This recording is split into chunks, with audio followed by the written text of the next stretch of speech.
Getting started fast matters. The quicker you can set up your environment, the sooner you can build. That's why HubSpot introduced HS Get Started. It takes what used to be multiple project setup steps and rolls them into one command. And, well, if you're as bad of a typer as I am, you need all the help you can get. Come on, let's take a look. Okay, a couple of prereqs. Let's go ahead and make sure that we have the latest version of the CLI. So go ahead and run this command. The @next version is the one you want. Go and get that done.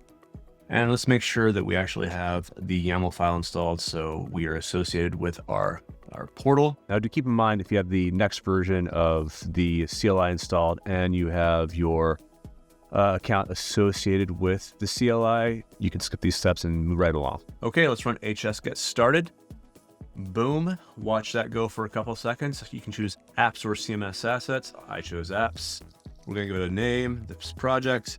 We're going to select where we're going to save that project, just do it with the defaults. And you could basically just stop right about there, actually. You click the old Y key, hit enter, and it'll upload. And then you'll be able to finish the rest of it in the UI. But pro tip, we're going to just change a couple file names here just to save you some time later on as well. Okay, cool. As I said, this is not necessary, but if you do change this in the future, the CLI is going to complain that you've changed some settings files. So it's best to go ahead and take care of it now.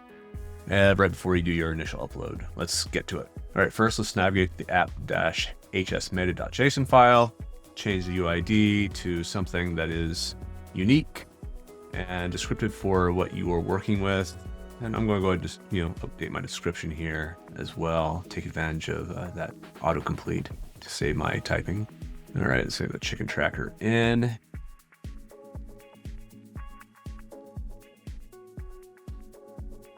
Good, we got the app. Save that. And let's move on to the cards.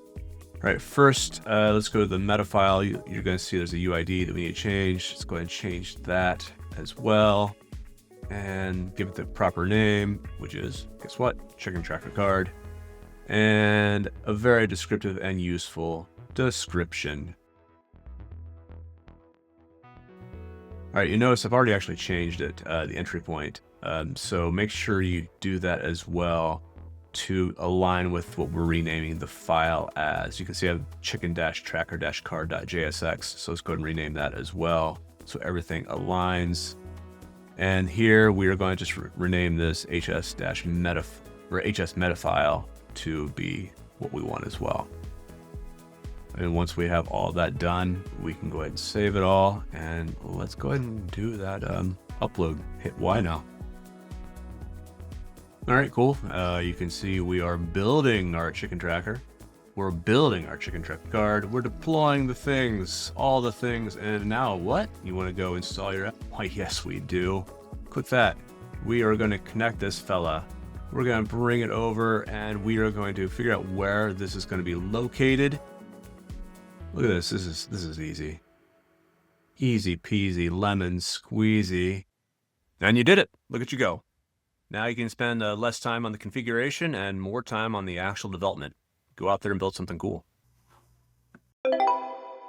Bye-bye.